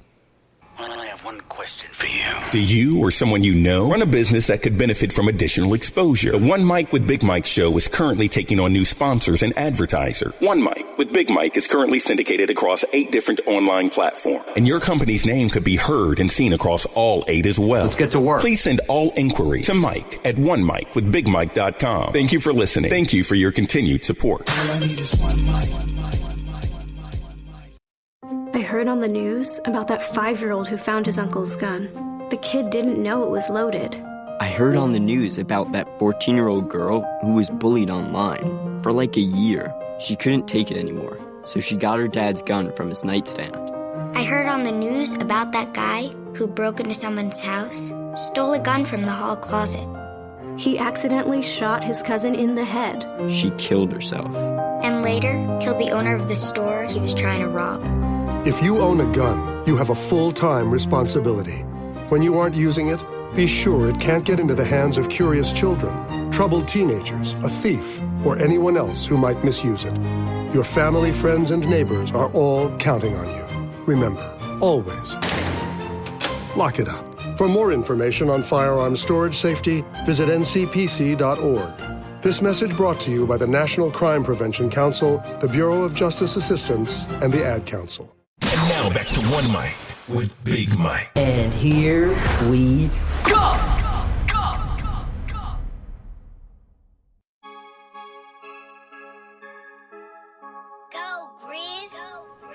Yeah. No flex zone. Welcome back to the One Mic with Big Mike show. Are these the same kids that sing that Black Beatles song? Same ones, or is it somebody else? Somebody check on that for me. Is Ray Schmermer? These the same kids? Anyway, welcome back to the last segment of the week here on One Mic with Big Mike.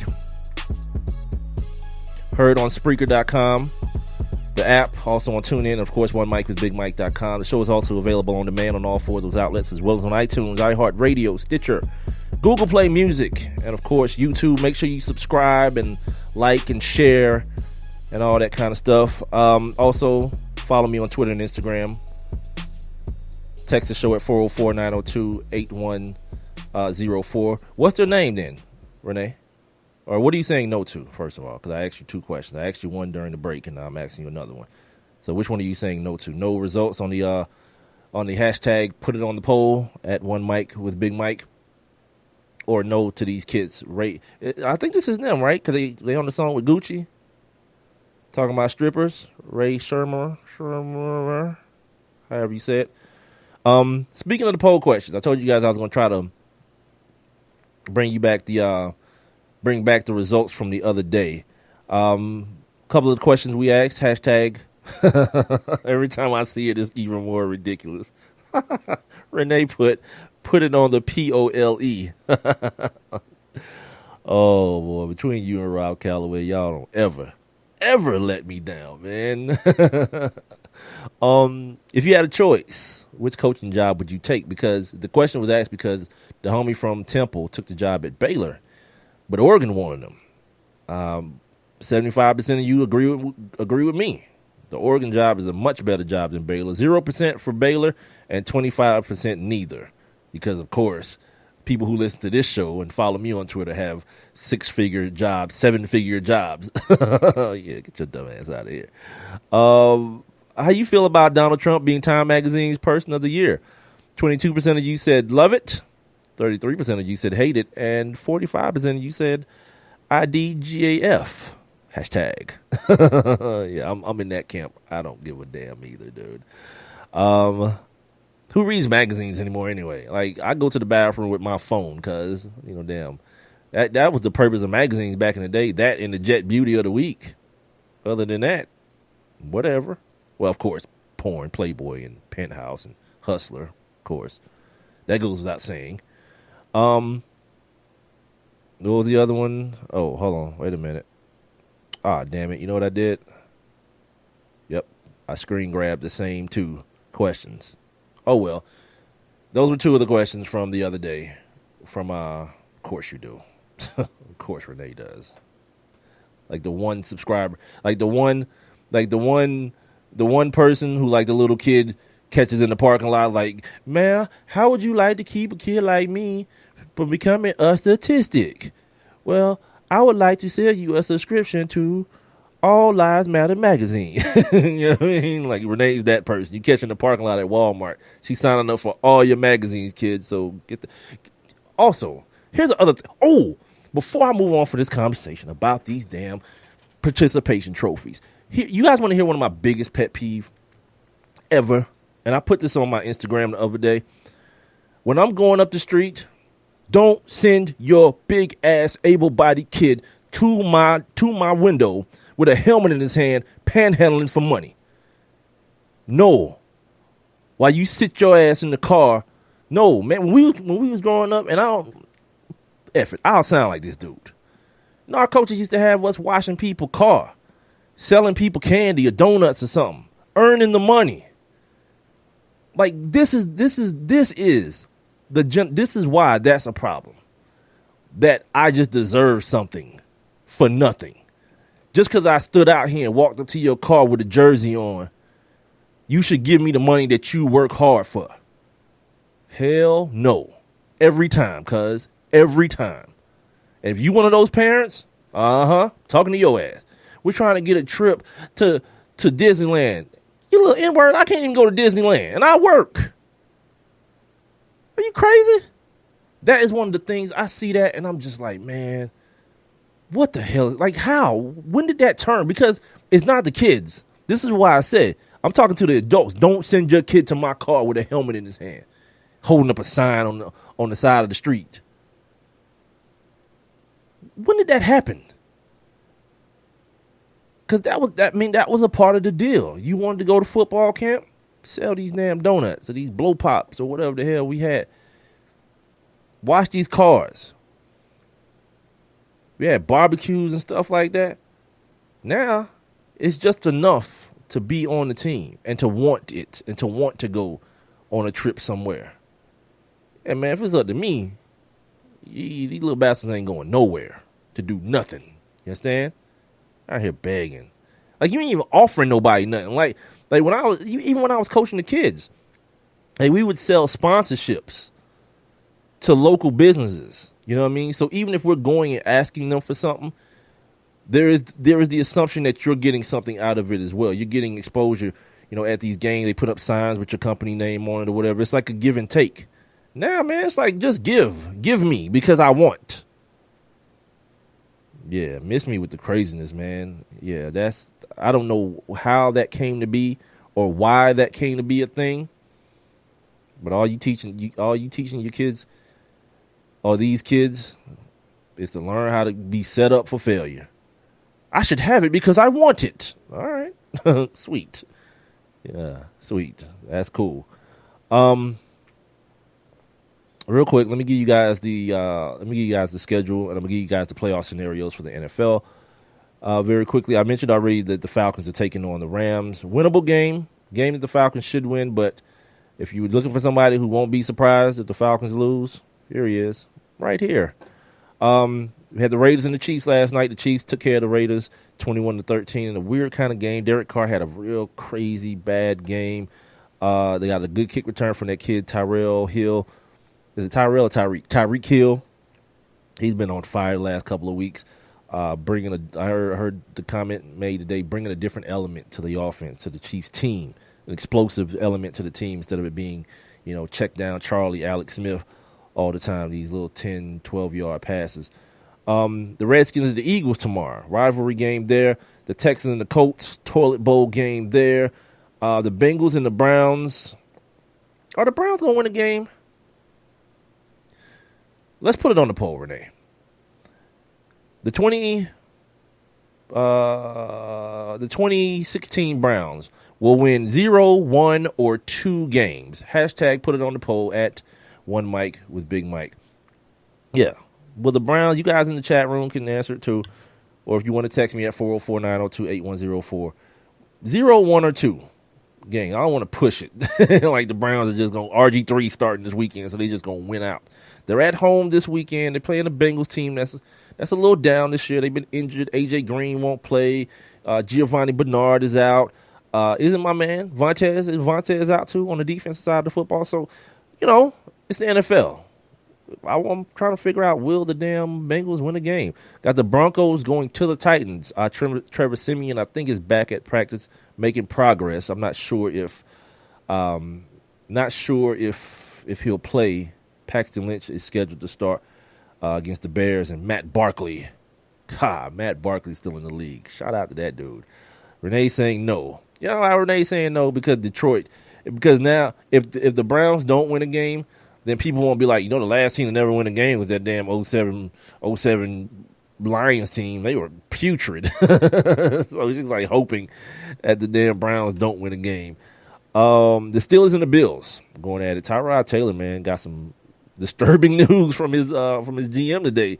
They're not quite sure if Tyrod Taylor's their man. They signed him to an extension in the offseason, but it was one of those fugazi ones too, man. Like one of the ones that it looks good on paper, but it's an NFL contract, so who cares? But in this case, they can get up out that joint after a year. What kind of damn extension is that? If they opt in, it's in for 5 more years, but they can opt out after a year, which means they can also kind of pull the ultimatum on the dude, like, you can restructure this damn deal if you want to be back here, or have fun in Chicago or in, New York. Have fun, Tyrod. The Chargers and the Panthers, whatever, the Vikings and the Jaguars. Adrian Peterson talking about he ain't coming back unless they in the playoff hunt. Yeah, well, I've said this for years about Adrian Peterson. That's why I'm laughing, because I've always described this dude as one of the most selfish players in the NFL. You know what I mean? Like every offseason, anytime you hear Adrian Peterson talk, it's always about him. He want to run. He believe he can run for 2,500 yards. He believed that he can break the all-time rushing record. All these individual accolades that lead nowhere. This dude ran for $2,000. The team was horrible. They ain't go nowhere and do nothing. And now he's saying, like, look, man, I'm coming back off this injury, but if I'm going to come, y'all better be about to do something. Now it's on y'all. Not that I can come back and help the playoff push. I mean, they in the AFC North. Yeah, I mean, they got a chance, I guess. Started off 5-0, but my man's telling them that he ain't doing nothing until he know for sure what it's going to be. Yeah, that's the dude you want on your team. You know what I mean? That's the dude you want to be in the foxhole with, man. Call me when it's all clear. Then I'll come fight. The Jets and the 49ers, oh, my God. That shouldn't even be on TV. They should just make sure that one's like on, like back in the day when they used to have like the ticker tape. That's what that game should be on. Mentioned the Rams and the 49ers already. The Saints and the Buccaneers, that's one to be watching, especially if you're here in the city of Atlanta. The Buccaneers and the Falcons are tied. The Falcons have a lead. They're in first place by way of the tiebreaker, some sort of tiebreaker. They split the series already this year, but some sort of other tiebreaker has the Falcons ahead of the Buccaneers. So the Buccaneers are at home. Got the Saints coming in. They're going to have to do actually stop Drew Brees and that offense who stalled out last week. Drew Brees broke his streak of home touchdown passes. I don't remember the exact number, but it's Drew Brees. So it was a hell of a lot of games at home that he threw a touchdown pass in, and last week didn't get one. The Seattle Seahawks against the Green Bay Packers. Those games are usually pretty damn wild. Everybody remembers the Fail Mary and all that with the replacement reps. Those games tend to be pretty good. They're going to be out there at Lambeau, though. It's going to be cold as hell probably. Then the big one, Sunday night. Giants and the Cowboys. The Cowboys got to go to New Jersey to take on the Giants. Their only loss of the season in Ezekiel Elliott and Dak Prescott's first loss. Odell Beckham just got fined again for talking about the referees being against the Giants and the Giants. Everything is just them against the world. They won't have Jason Pierre-Paul, Nubby, as I call him. What did he tear? No, he had a sports hernia surgery, so he's going to be out for a while with that. Then on Monday, Patriots and Ravens. Those are usually pretty good games, too. So primetime this week, been pretty damn good. Last night, average game. Then you got the Cowboys and the Giants. Should be a decent one. And then the Ravens and the Patriots on Monday night should be a good one. So for your football watching pleasure, there should be something decent for you this weekend, unless you're in the Bay Area. You got to get stuck with that 49ers garbage with the Jets. I'd like to apologize in advance, although I've done nothing. Quickly, let's get into the playoff picture real quick. The teams that are crap. Where is it? Oh, my bad. I forgot where I put it at. The NFL playoff picture. The New England Patriots, per the loss last night to the Raiders, or to the loss last night of the Raiders, or by the Raiders, are the number one seed in the AFC at 10-2. Kansas City, with virtue of the win last night, 10-3. They're at the number 2 seed and leading the AFC West. Baltimore is at 7-5 atop that AFC North. The Houston Texans, they're the 4th seed. Wow, God, that's a bad football team. And then how bad is that division at 6-6? They just riding out in first place. Oakland went from number 1 to number 5. The 5th seed and Denver Broncos are bringing up the rear here with the 6th seed at 8-4. And if you heard me correctly, if you're wondering if you heard me correctly, that would be 3 AFC West teams sitting there in the playoffs right now. The first 3 out right now: the Dolphins at 7-5, the Steelers at 7-5, the Indianapolis Colts at 6-6. They lose the tiebreaker. Obviously, they have the same record as the Texans. The Buffalo Bills are also at 6-6, and Tennessee Titans are at 6-6. And a couple of other teams are still alive mathematically, but who cares? In the NFC, Dallas Cowboys, of course, at 11-1. The Seattle Seahawks sitting in there with the 2nd seed at 8-3-1. The Detroit Lions are in there at 8-4. Then at the 4th seed, holding on to that 4th seed, your Atlanta Falcons here in the city of Atlanta. The Giants are at 8-4, taking on the Cowboys this weekend. The Tampa Bay Buccaneers sitting there at the 6th seed, looking to make a move this weekend with a win over the New Orleans Saints. Then you got the Redskins 6-5-1, the Minnesota Vikings at 6-6. The Green Bay Packers are sitting there at 6-6. So 2 AFC North teams sitting there back to back, and the Arizona Cardinals are the 10th seed so far at 5-6-1. I think they're done as well as everyone else that's below them. I think I had a couple of other things from the land of the NFL real quick. I really want to end the show to go watch this game between James Harden and Russell Westbrook. That's why I keep stumbling, because I keep looking up and seeing the game going on, and I'm like, I want to watch this game so badly, but I also want to finish the show strong because I don't have one next week. Shout out to Robert Alford. Robert Alford just got a 4-year, $38 million extension with $21 million in proposed guarantees. So there's that. Oh, I did have a couple more things for the NFL, and it's probably going to end the show, man. More games in London. The NFL, I think, is now committed to 4 games now in London for 2017. I don't know what your man trying to do, Roger Goodell. I don't know what he up to, but whatever. Jacksonville seems to be game for it at all costs and at every turn, so have at it. I told you guys a couple weeks ago, though, or maybe a couple shows ago, that they were going to adjust the time so that, you're not watching 9:30 a.m. football on the East Coast and like 6:30 a.m. on a Sunday. Who getting up to watch football that early? And bad football at that in London.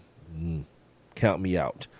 Brandon Marshall had a 3-touchdown game a couple of years ago, and he doesn't remember a damn thing from it.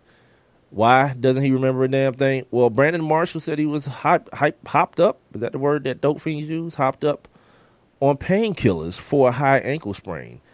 Let me find you guys the exact quote and what he said.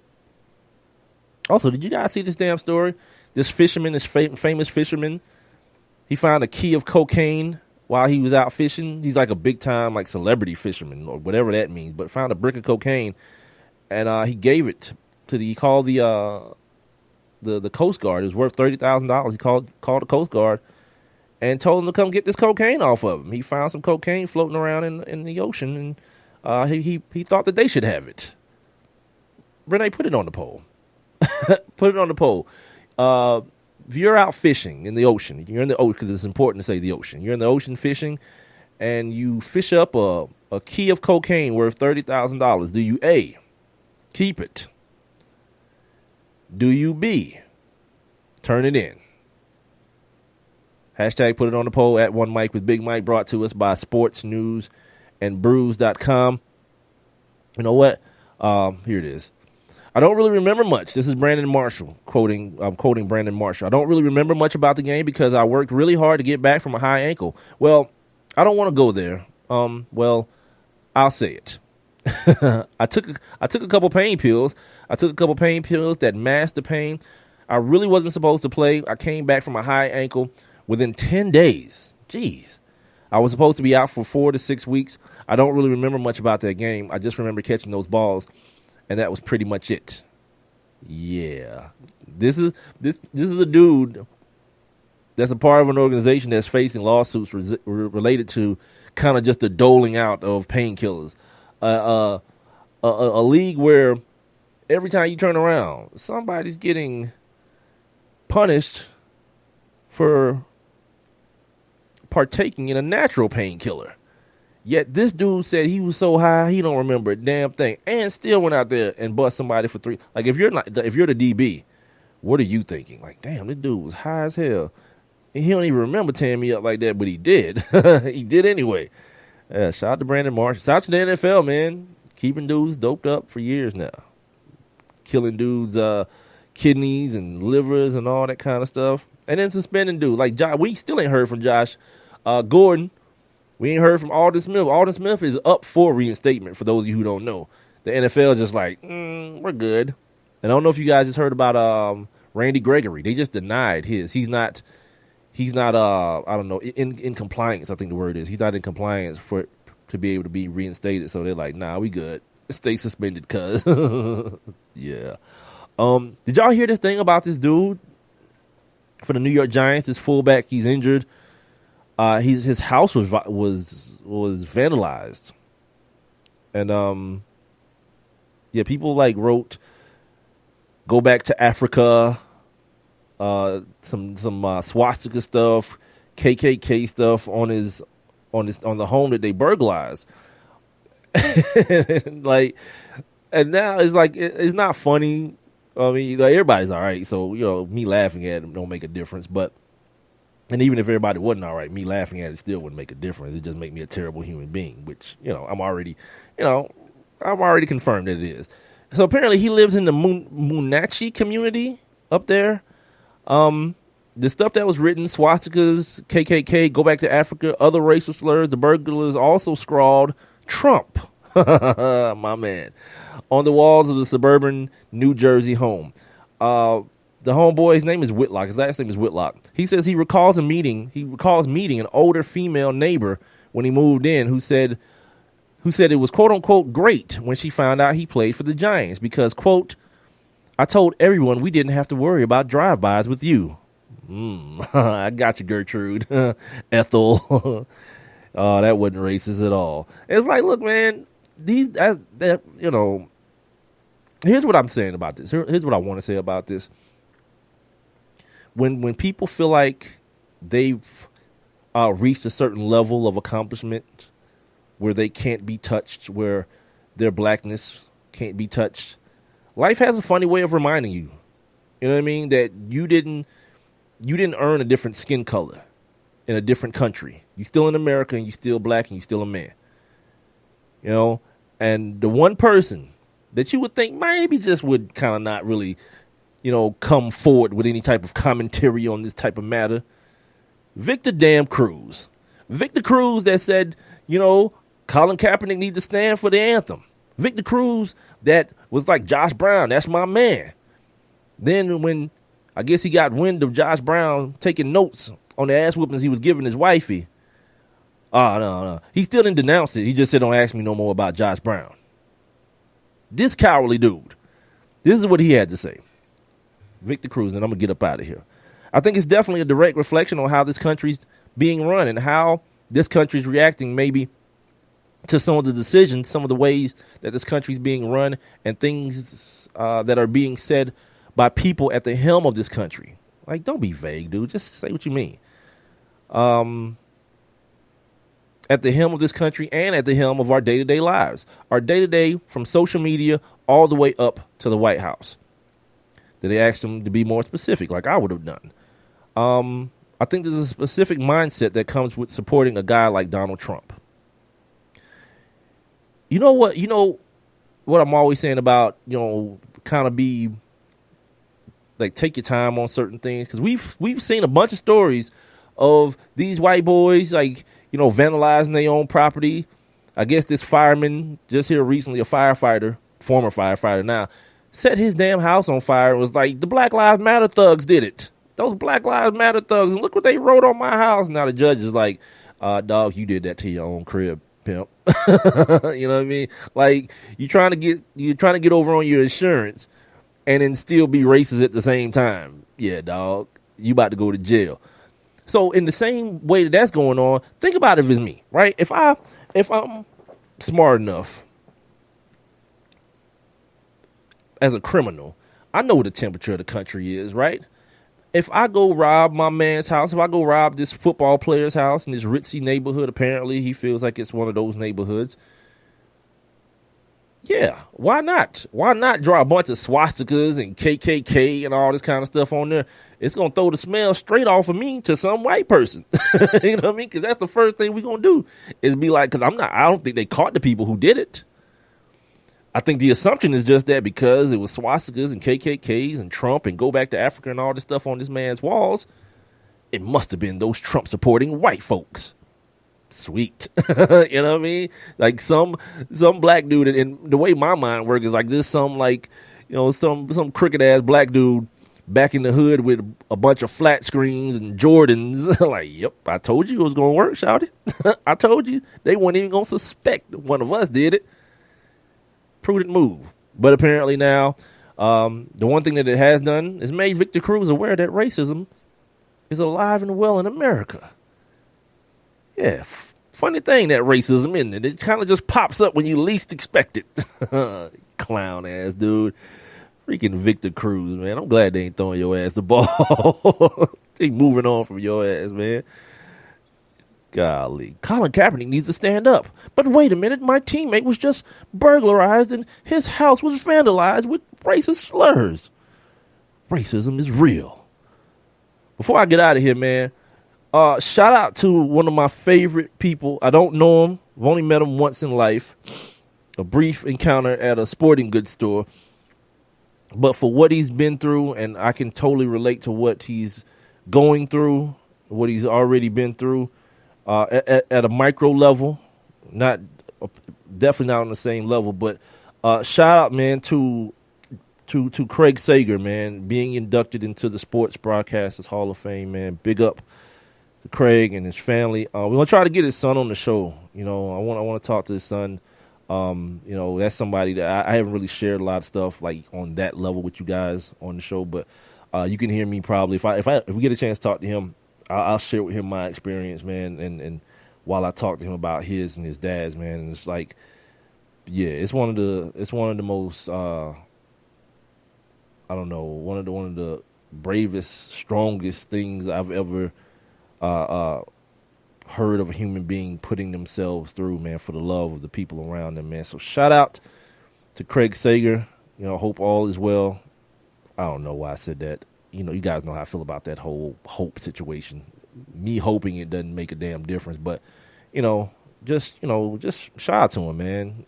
Shout out to Craig, man, and the accomplishment, the college football, not the college football. I'm sorry, the sports writers Hall of Fame nod that he's getting. Good look there. Good look.